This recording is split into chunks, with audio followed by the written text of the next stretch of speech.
Thank you. Tremendous pleasure to be here this morning. See so many friends and great faces. You know, when you're in Frankfurt, we have a lot of friends up there too, but they come from an entirely different perspective than you folks do. But always great to see our friends and our neighbors and be in our home districts. And just like to echo your sentiments about the legislators that are here today.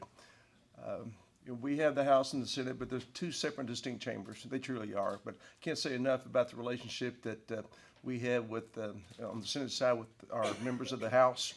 Fantastic partnership that we have. We know we can count on each other, and can't thank their contributions enough. But particularly like to give a shout out to newly elected Senator Matt Deneen. He's already a Grizzly veteran because he, did not have had an election, but didn't have anybody running against him. In this last session, the 2022 session, he was there for almost every committee meeting and the session that we had, learning while he prepared to take over that position. But I haven't known anybody who has come to Frankfurt that put the time and effort in that he has. So you folks here in Hardin County are truly blessed to have Senator Matt Deneen as part of our legislative group, and proud to work with him as well. One of the testaments to his efforts that he's put in so far, he will be Vice Chair of Veterans, Military Affairs, and Public Protection, and that certainly is important to our region with Fort Knox being here, so looking forward to work with him as well. I'd like to back up and talk a little bit about the 2022 session. That was my sixth legislative session, third budget session, and at least in that short historical time frame, I think it's probably the most productive legislative session we have ever had, particularly in terms of our financial position with the state. Now, we still have some tremendous issues, tremendous demands on our budget, but I'm confident that going forward, we have set the foundation to make Kentucky thrive in the future. And I'm talking specifically about what we've done with our tax code. And I want you folks to understand and appreciate, I'm sure you already do, that we have a terribly antiquated tax code. It truly goes back to the 60s and 70s, and we've made some attempts to move it forward. But the biggest challenge to our state from a financial position is we've got 50% of the income in Kentucky that has been exempted from taxation over many, many years. Think about that. Half our income is not taxable. Then you couple that with the fact that we have almost 50% of our working age adults that are not in the workforce, then we've got those pressures of trying to support that population as well. So we have a very small percentage of our remaining population that's carrying a full tax burden for this entire state. And who are those people? It's people in this room every day. It's our working families, and we have to provide some relief. That's why we have worked towards shifting from a income tax system to a consumption tax base. We took the first stab at that in 2018. And I think it was very successful, as evident by the economic expansion we've seen, I think in large parts because we reduced our corporate tax rate, but also reduced our personal income tax rate. And again, our goal is hopefully to totally eliminate it. And I think our goal is about a decade. I hope we can do it quicker than that. But as you know, that January, we reduced personal income tax again from 5% to 4.5%. And we just passed the first week of the session reduction to 4% in 2024 if we hit certain parameters. And what's that going to do for us? First, I think it's going to help attract people to the state of Kentucky. Because another problem we have, and I know you folks have heard about it, is right after World War II, Indiana and Tennessee, our neighbors, in Kentucky all had the same population. Roll forward 50, 60 years, and they're twice our population. And we just can't recruit talent in Kentucky because of the income tax situation. I know a lot of people say, well, we need to tax corporations and we need to tax rich people. Well, the fiscal reality is the rich people are rich because they're smart, and they're spending 6 months out of the year either Florida or Tennessee, someplace where there's no income tax. So we're not getting any benefit from that population at all. So you can raise your taxes as much as you want to, they're not going to be impacted by it. And again, corporations, who's creating the jobs? Those folks are. And again, you look at the economic expansion we've seen over the last 4 or 5 years, and it's directly related to reducing income tax, passing prevailing wage, and a right to work. Very, very important. I think right to work is particularly important because certainly our friends in the labor unions didn't like that bill, but I don't think they can argue the position that they haven't seen their membership grow as a result of that. And you can't organize if you don't have people to organize. So I think we're in a very stable position right now. I'm particularly proud, I'll give a shout out to Representative Reed here because he's Vice Chair of Appropriations and Revenue on the House side, but Senator McDaniels on the Senate side and Jason Peacher on the House side truly stayed true to the concepts of conservatism.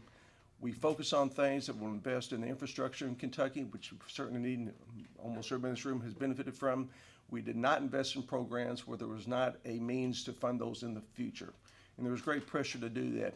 We've been blessed, I guess that's kind of a strange word coming out of this COVID pandemic, but we've been blessed with a lot of federal dollars as a result of that. And we thought best to invest that in infrastructure, which I know that you folks are certainly interested in. But again, trying to have a solid financial footing for the future, such as our rainy day fund, which is our savings account. Back when Governor Bevin took office, we had 4 days of, I'll call it emergency cash available to us. 4 days. Now we're right at $1 billion, and I hope we can sustain that. Why is that needed? Well, you look what happened in Western Kentucky last December, and you look what happened to Eastern Kentucky this past summer, and we had invested hundreds of millions of dollars to help those communities survive. If we had not had those funds available to us, we would have had to reduce services across the board in Kentucky. And one of the things that COVID identified for us during this pandemic was how fragile our socioeconomic system is in Kentucky. It identified a lot of weaknesses, but that's a positive as well because we've tried to address those weaknesses now. We've increased funding for our social services, for healthcare, education, almost across the board. But I'll tell you, we're not anywhere close where we need to be. So I guess that brings us up to this current 2023 session. And we have been, we being the House and the Senate, have kind of been admonished that we need to get back to the original intent of a 30-day session. When that was passed several years ago, the idea was to come back and clean up some bills because every bill we pass has unintended consequences, every one, and we have to come back and fix them, but also maybe pass legislation that hadn't been passed over the previous session. And as evidence of that, when I first came to the Senate in 2017, I think we had something like 750 bills that were filed.